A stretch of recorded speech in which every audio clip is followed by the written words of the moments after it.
दुख है सर, क्या बोलूं। मैं अपने दुख और पीड़ा को किसी पास सामना नहीं कर सकता हूं सर। बहुत संघर्ष से पड़ा। आपको ऐसा लगेगा कि शायद मैं अनलकी था, इसीलिए मैं लाइफ में बड़ा कुछ कर नहीं पाया, क्योंकि मेहनत तो मैंने खूब किया था, पर सच कुछ और ही है मेरे दोस्त, जो आज तक आपसे छुपा कर रखा गया है। A lot of kids just in school kind of puzzled as to why they're there.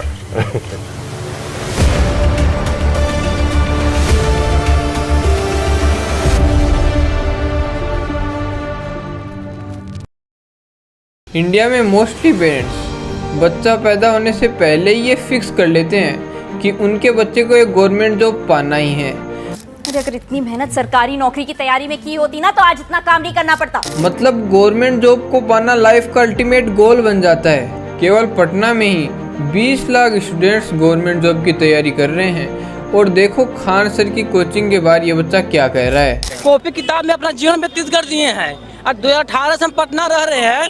Guardian किस तरह से मतलब कि हम लोग खाच रहे हैं, हम लोग क्या बोले, आँख से आंसू आता है। खान सर ये सब रियलिटी अपने वीडियो में नहीं बताएंगे कि जिस फील्ड की सक्सेस रेट 1% से भी कम है, उस फील्ड में अपने ज़िंदगी के 4 से 5 साल क्यों बर्बाद करना।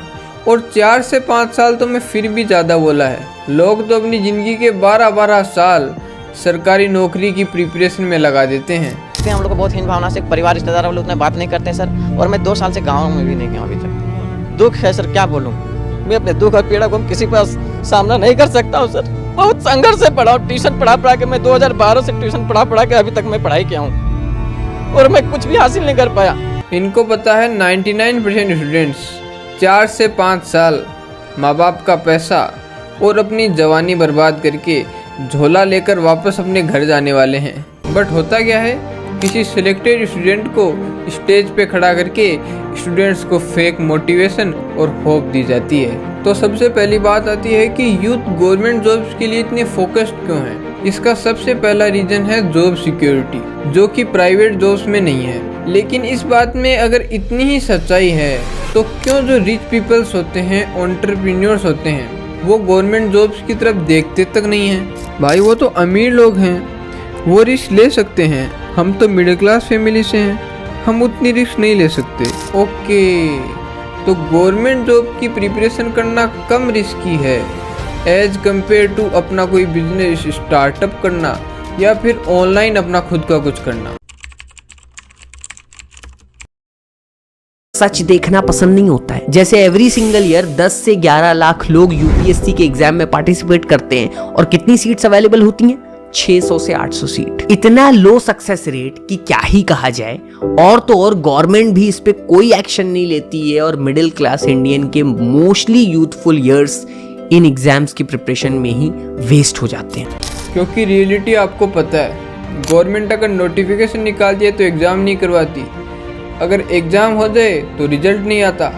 अगर रिजल्ट आ भी जाए तो पेपर लीक हो जाते हैं। तो सिचुएशन ऐसी आ गई है कि एग्ज़ाम सक्सेसफुली कंडक्ट हो जाए, ये भी बहुत बड़ी बात है। और ये कोचिंग वाले तो बच्चों को ऐसा मोटिवेट करते हैं कि आप इनकी बातें सुनो तो सुनते ही रह जाओ।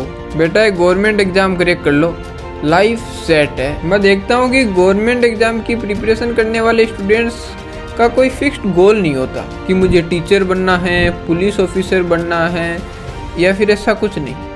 मतलब जिस भी गवर्नमेंट एग्ज़ाम की वैकेंसी आई हुई होगी वो उसकी प्रिपरेशन करना स्टार्ट कर देंगे। और पैशन का तो लोगों का मतलब ही नहीं पता होता। आप समझ सकते हो कि लोगों का किस हद तक ब्रेन वॉश हो रखा है। अगर आपके नेटवर्क में कोई भी दोस्त रिश्तेदार गवर्नमेंट जॉब कर रहा है तो उनसे एक बात पूछना, क्या वो सच में खुश हैं? अगर हैं तो आप भी करो फिर गवर्नमेंट जॉब। लेकिन अगर आप मिडिल क्लास से हैं जहां आपसे एग्जाम क्लियर हो नहीं रही है और लोअर क्लास वाले छोटे काम आपको करने नहीं और रिच लोगों के मनी अर्निंग सीक्रेट्स आपको पता नहीं, और ऐसी सिचुएशन में भी आपकी कैसे तैसे जॉब लग जाती है। और फॉर एग्जाम्पल यहाँ एक सिचुएशन लेते हैं, यदि किसी के पापा गवर्नमेंट टीचर हैं और उसके लड़के की भी जॉब लग जाती है तो कोई वाहवाही नहीं होगी, कोई न्यूज़पेपर की न्यूज़ नहीं बन जाएगी। आप भी वही ऑर्डिनरी बोरिंग जिंदगी जियोगे जो आपके पेरेंट्स ने जी है। और यहाँ गवर्नमेंट जॉब से सिक्योरिटी है जो आपको मिल पाएगी, बाकी कुछ भी नहीं होगा आपकी लाइफ में। और आए दिन पोस्टिंग तो चेंज होती रहती है। दूसरा, मैं ये भी गारंटी के साथ कह सकता हूँ कि आप में से कोई भी palaeontologist, art therapist, audio engineer, ethical hacker, ornithologist नहीं बनना चाहता। क्योंकि आपने कभी इन चीज़ों को एक्सप्लोर करने की कोशिश ही नहीं की। लेकिन इसमें केवल आपकी गलती नहीं है, ये गलती है इकोसिस्टम की, इन्वायरमेंट की। पिछले 2 सालों में बहुत से इंडियंस ने प्रेस्टिजियस प्राइज जीते इंडिया के लिए। सेनक सेन की डॉक्यूमेंट्री को बेस्ट डॉक्यूमेंट्री अवार्ड, ये हिस्टोरिक मोमेंट था इंडिया के लिए। लेकिन हमारे इंडियन न्यूज़ चैनल्स ने इस न्यूज़ को चलाने की जगह क्या खबर चलाई? ऐश्वर्या राय और दीपिका पादुकोण जब कैन कैनेट कारपेट पर चल रही थी तब कैसे कपड़े पहने थे? इसी साल गीतांजलि श्री को प्रेस्टिजियस बुकर्स प्राइज मिला उनकी नोवेल रेत समाधि के लिए। बुकर्स प्राइज के पोडियम पर पहुंचने वाली ये इंडियन लैंग्वेज की पहली नोवेल थी।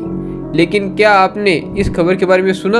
अब ऑफ कोर्स इन विनर्स को न्यूज़पेपर के फ्रंट पेज पे हाईलाइट किया जाता, इन विनर्स का टीवी पर इंटरव्यू लिया जाता, न्यूज पर इनकी बात की जाती, तो ऑब्वियसली बाकी लोग भी पैशनेट फील करते, यंग लोग इंस्पायर्ड फील करते फिल्म मेकिंग, लिटरेचर, जर्नलिज्म और mathematics as a career option चुनने के लिए। लेकिन न्यूज चैनल्स पर हेडलाइन क्या चलती है? ये वीडियो हो रहा जमकर वायरल।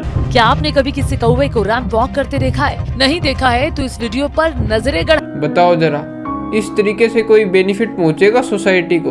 और इंस्टाग्राम वगैरह की तो बात ही छोड़ दो। तो इन सब मास मीडिया के इन्फ्लुएंस में आने के कारण जिस करियर चॉइस को आप अपना समझ रहे हो वो एक्चुअली में आपकी नहीं है। ये इन्वायरमेंट की कंडीशनिंग है आपके ऊपर। जब आपने इंजीनियर, डॉक्टर, MBA के अलावा कुछ सुना ही नहीं तो आप इनके अलावा और कुछ करोगे कैसे? अब यहाँ पर दूसरा फैक्टर आता है पेरेंट्स का। कुछ पेरेंट्स इस सिचुएशन को बद से बदतर बना देते हैं। हमने बचपन से ही सोसाइटी से सुना है कि कैसे जो पेरेंट्स कह रहे हैं वो बिल्कुल सही है। ये इमोशनल व्हाट्सएप मैसेजेस आपने देखे होंगे कि मैंने रियलाइज किया कि पापा ही सही थे।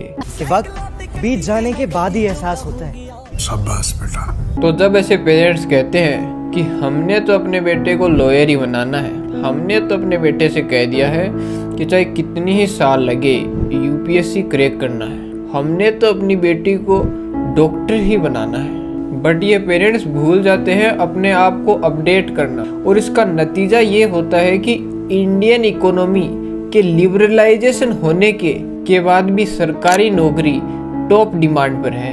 पिछले 8 सालों में हमारे देश में 22 करोड़ सरकारी नौकरियों के लिए अप्लाई किया गया और नौकरियां थी केवल 7 लाख। ये रेशियो है 1 in 300। यदि 300 लोग अप्लाई कर रहे हैं तो एक कोई नौकरी मिलेगी। आप इमेजिन करो, मैं ऐसी रेस की बात कर रहा हूँ जहां स्टार्टिंग लाइन पर 300 लोग खड़े हैं और फर्स्ट आने वाले कोई नौकरी मिलेगी। बाकी जो सेकंड आया, थर्ड आया, बाकी जो 299 लोग हैं वो फेल। इस रेस वाली बात पर ध्रुव राठी क्या कहते हैं, जिनके YouTube चैनल पर आज 2 करोड़ प्लस सब्सक्राइबर्स हैं। जब मैंने YouTube पर इस तरीके के वीडियोस बनाने शुरू किए उस वक्त कोई भी इस तरीके के वीडियोस नहीं बना रहा था पूरे देश में। तो मैं अपनी रेस को अकेला दौड़ रहा था। यहाँ पर गारंटीड था कि मैं रेस जीतूंगा। हाँ, वो अलग बात है, ये नहीं पता था कि फिनिश लाइन कहाँ पर है। अनसर्टिनिटी बहुत होती है कि ये स्टेबल करियर हो पाएगा या नहीं हो पाएगा, रिस्क होता है। लेकिन पर्सनली मुझसे पूछो तो मैं ये रिस्क प्रेफर करूंगा वो 1 in 300 वाले रिस्क के कंपैरिजन में। यदि आपने ध्यान से सुना तो इन्होंने एक बहुत ही इंपॉर्टेंट बात कह दी है कि YouTube पर इतना कंपटीशन बढ़ने के बाद भी मैं एज ए YouTube भी अपना करियर चूज करूंगा, क्योंकि जो 1 in 300 वाला रेशियो है उससे ये 100 टाइम्स बेटर है। अब अपने पेरेंट्स को कन्विंस करना एक बहुत ही चैलेंजिंग टास्क होता है। अगर आप अपने पापा को जाकर कहो कि पापा मुझे स्टैंड अप कॉमेडियन बनना है, कहेंगे ये भी कोई काम हुआ? मुझे इन्वायरमेंटलिस्ट बनना है, इसमें क्या स्कोप है? ग्राफिक डिजाइनर बनना है, बेटा ये मोबाइल कंप्यूटर सब बर्बादी है, कुछ नहीं रखा इसमें। मुझे यूट्यूबर बनना है, पहले कोई नौकरी ढूंढ ले फिर हॉबी की तरह कर लेना इसे। मुझे स्टार्टअप करना है। हम लोगों में बिजनेस नहीं चलता। अब आप बताओ कि आपका वो स्टेटमेंट गलत हुआ या नहीं कि पापा ही सही थे? क्योंकि इस सिचुएशन में पेरेंट्स को 2-4 करियर ऑप्शन के अलावा और किसी करियर के बारे में आइडिया ही नहीं है, तो वो आपको एक परफेक्ट और सही करियर गाइडेंस कैसे दे सकते हैं? और ऐसे केस में आप अपने पेरेंट्स को जवाब दे सकते हो कि पापा नौकरी तो मुझे करनी है, तो जॉब मेरी पसंद की होनी चाहिए। वैसे आर्ग्यूमेंट काफ़ी लॉजिकल है, लेकिन ऐसे आर्ग्यूमेंट को हमारी सोसाइटी में बदतमीजी कहा जाता है। और जो बच्चा स्ट्रिक्ट पेरेंटिंग में बड़ा हुआ है वो शायद ही इतनी हिम्मत उठा पाए ये बोलने की, चाहे उसके दोस्त ही क्यों ना कहते हो डू व्हाट यू लव, चाहे स्टीव जॉब्स ही क्यों ना कहता हो वो करो जो तुम्हें पसंद है, चाहे 3 इडियट्स के कैरेक्टर्स ही क्यों ना कहते हो वो करो जो तुम्हें पसंद है, लेकिन दूसरी तरफ से जवाब आएगा अब नहीं मारेंगे। और अगर कुछ लोगों ने अपनी सारी हिम्मत इकट्ठा करके अपने पेरेंट्स को कन्विंस करने की कोशिश की तो जवाब आएगा तो करो जो करना है, हमें बाद में मत बोलना, हम यहाँ से पीछे हट रहे हैं। और ये सुनकर बच्चे के मन में क्या आएगा, बहुत सारा डाउट और फियर, क्योंकि वो लीक से हटकर कुछ करना चाह रहा है। और ऐसे में कोई भी बच्चा अपने ड्रीम को वहीं दफन कर देता है। और इसके पीछे के यदि साइंटिफिक रीजन को समझें, आज से कई हजारों साल पहले जब इंसान जंगलों में रहते थे, ट्राइब्स में रहते थे, तब जब वो अपने ग्रुप के लोगों को देखते थे कि वो अपने घर के बाहर एक पत्थरों की बाउंड्री बना रहे हैं ताकि उन्हें कोई शेर आके ना खा ले, तो ऐसे में आपके लिए फायदेमंद यही होता था कि आप भी अपने घर के बाहर एक पत्थरों की बाउंड्री बना लें।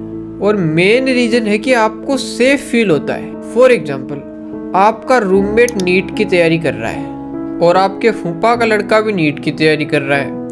ऐसे में आप सोचते हो कि यदि ये डिसीजन गलत है तो बाकी लोग भी तो नीट की तैयारी कर रहे हैं। ऐसे में आप सोचते हो कि यदि बाकी लोग कुएं में गिर रहे हैं तो हम भी गिर जाएंगे, क्या दिक्कत है। और यहाँ मुझे मेरे एक फ्रेंड की स्टोरी याद आती है जो वीडियो एडिटर बनना चाहता था, और जब उसने ये बात अपने पापा को बताई तो उसके पापा ने उसे प्रैक्टिकल एग्जाम्पल्स के थ्रू समझाने लग गए। उसे उसके पापा वॉक पर ले जाते और जब कोचिंग इंस्टीट्यूट में बच्चे आते जाते उसके पापा उसे कहते, देखो बेटा, ये जो इतने सारे लोग कोचिंग जा रहे हैं क्या ये बेवकूफ़ है? हाँ है बेवकूफ़, बेवकूफ़ नहीं तो और क्या है। इनको स्टेट्स नहीं पता, देश की आबादी है 150 करोड़ और जॉब्स मिलेंगी केवल 0.01% लोगों को। इतनी सी बात समझ नहीं आती।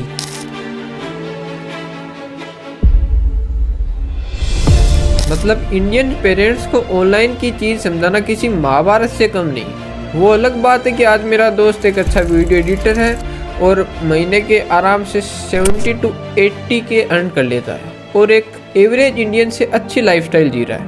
एक और बात कही जा सकती है सरकारी एग्जाम्स को लेकर के। एक रिपोर्ट के अकॉर्डिंग 8 लाख कैंडिडेट्स ने अप्लाई किया 10,000 SSC MTS जॉब्स के लिए।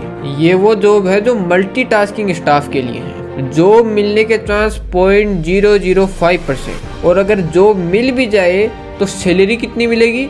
20,000 रुपीज़ पर मंथ। अगर इसी को हम कंपेयर करें एक वीडियो एडिटर की सैलरी से, जिसने अगर अच्छा काम किया तो महीने के 70 से 80 हज़ार से कम नहीं छोड़ता, लेकिन फिर भी लोग सरकारी नौकरी को प्रीफर करते हैं। इसके रीजन हमने देखे। रीजन 1 हमारा ecosystem and environment, region 2 parents, region 3 हमारे खुद के कोग्निटिव बायसेस। ऐसे में हम कोई उम्मीद ढूंढते हुए जा सकते हैं तो वह है स्कूल्स और कॉलेजेस। लेकिन क्या आपको स्कूल्स की रियलिटी पता है? 75% स्कूल्स में एजुकेशन के नाम पर सिर्फ रटवाया जाता है, और ये तो कुछ भी नहीं। कई इंजीनियरिंग कॉलेजेस में मैकेनिकल, इलेक्ट्रिकल और सिविल इंजीनियरिंग के सिलेबस कई सालों से अपडेट ही नहीं किए गए, और 90% कॉलेजेस का सिलेबस ही आउटडेटेड है। खाक का एजुकेशन सिस्टम है जहाँ ना एजुकेशन है ना सिस्टम है। कुछ महीने पहले हरियाणा सरकार ने 300 स्कूल्स बंद करा दी, 20,000 टीचर्स अबोलिश कर दिए और 38,000 टीचर्स की पोस्ट खाली पड़ी है। असम सरकार ने हाल में डिसाइड किया है कि 34 गवर्नमेंट स्कूल्स को बंद कर देंगे, क्योंकि वहाँ सारे के सारे 10th क्लास के स्टूडेंट्स फेल हो गए। लेकिन हमारी सरकारें यहाँ स्कूल्स को ठीक करने की जगह बंद कर रही है। लेकिन एनीवे, यदि सरकारी स्कूल्स खराब है तो आप प्राइवेट स्कूल में पढ़ने जा सकते हो। तो प्राइवेट स्कूल्स का हाल क्या है? यहाँ पर भी वही रेस्पेक्टिंग द ऑथोरिटी की कहानी चलती है। यहाँ पर टीचर्स को हमारा ऑथोरिटी फिगर माना जाता है। घर पे पेरेंट्स हमारे ऑथोरिटी फिगर, स्कूल में टीचर्स। स्टूडेंट्स को पनिश किया जाता है होमवर्क ना करने के लिए, मज़े करने के लिए, स्कूल बेल्ट ना पहनने के लिए, और कई जगह फिजिकल पनिशमेंट भी देखने को मिलती है। हालांकि हमारे देश में इलीगल है, बट कई जगह आज भी ये कंटिन्यू है। फिजिकली मारना नहीं तो मेंटली ह्यूमिलिएट करते हैं। मैं स्कूल में से एक बार टोपी पहन के गया था।